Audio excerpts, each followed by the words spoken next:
Hello प्रिय छात्रों, Eklavya class निवासी में आपका स्वागत है। मैं आपका अपना अनुसर।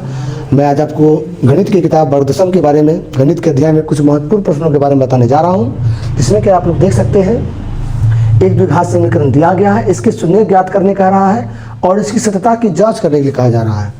तो इसके शून्य ज्ञात करने के लिए आप लोग को बताया गया था कि x² + 7x + 10 है, तो पहला गुना तीसरा कीजिए। पहला गुना तीसरा, पहला में कुछ दिया, एक छिपा, क्या है, एक गुना 10 10, 10 को तोड़े 2 पंजे 10। इसी गुणनखंड की गई संख्या से जो प्राप्त गुणनखंड वाला संख्या जो प्राप्त होगा उसी के जो जोड़ या घटा करके बीच वाला पुराना होता है।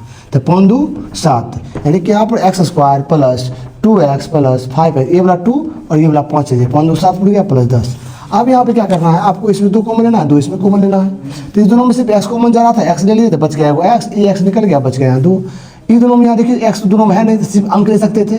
तो 5 और 10 में 5 कॉमन गया, तो 5 ले लिया, बच गया x। 5 से 10 2 में क्या बच गया 2, 2 को बाहर में x + 5 यहाँ, और 2 ये दोनों समान संख्या है, इसमें इसको बाहर कर लीजिए। x + 2 = 0, शून्य निकाला तो बराबर क्या मानना पड़ेगा 0। ये 0 दोनों के लिए है, x + 5 = 0। x को उधर भेजिए, x का मान कितना होगा -5, और यहाँ पर x + 2 इसको लिखिए बराबर में 0, 2 को इधर प्लस क्या होगा -2। इस पहला मान को अल्फा बोलते हैं, दूसरे मान को बीटा कहा जाता है। यानी कि x जो पहला x निकला है और दूसरा x निकला है, पहला x को अल्फा और दूसरे x को बीटा। अल्फा बराबर -5, बीटा बराबर -2। सतह की जांच के लिए अल्फा + बीटा बराबर फॉर्मूला होता है -b/a। अल्फा का मान दिया -5 प्लस बीटा का मान दिया -2 माइनस, अभी b क्या है देखिए, यहाँ a है, इसको a बोलते हैं, इसको b बोलते हैं, इसको c बोलते हैं। a का मान यहाँ कुछ तो 1, b का मान 7, इसलिए b का मान क्या लिए 7, माइनस का माइनस है, और a का मान यहाँ कुछ तो 1 है, क्या यहाँ पर 1 लिख दिए 1।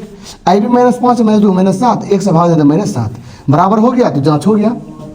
उसी प्रकार अल्फा × बीटा और c/a होता है। अल्फा का मान दिया है -5, बीटा का मान दिया है -2 बराबर c/a। ये है a, ये है b, ये है c का मान कितना हो गया 10, और a का मान क्या है 1 है, यानी इसको a है, तो पूछ दिया 1, यहाँ लिख देंगे 1, माइनस को माइनस प्लस, 5 दूनी 10, 10 1 से भाग 10, ये बराबर हो गया। तो ये सत्यता की जांच हो गई। जब दोनों मान बराबर प्राप्त हो जाए जांच करने पर, तो मेरा ये बनाया द्विघात समीकरण सत्य है। अब आइए एक सवाल और बराबर पूछा जाता है, ये मोस्ट भी है।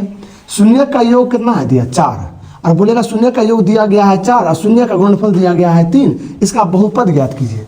शून्य का योग मतलब होता है अल्फा + बीटा, योग मतलब अल्फा + बीटा का मान कितना दिया है 4, शून्य का गुणनफल मतलब हो गया अल्फा × बीटा का मान कितना दिया है 3, गुणनफल का मान हो गया 3। और बहुपद का फॉर्मूला होता है x² - alpha + beta × x plus alpha × beta बराबर 0। x² - अल्फा + बीटा का मान दिया 4, तो 4x प्लस अल्फा × बीटा का मान 3, तो +3 बराबर 0। ये आपका द्विघात बहुपद प्राप्त हो गया। ये दोनों प्रश्न बहुत ही महत्वपूर्ण है, आइए इसे अध्ययन करें, पुनराभ्यास करें। धन्यवाद।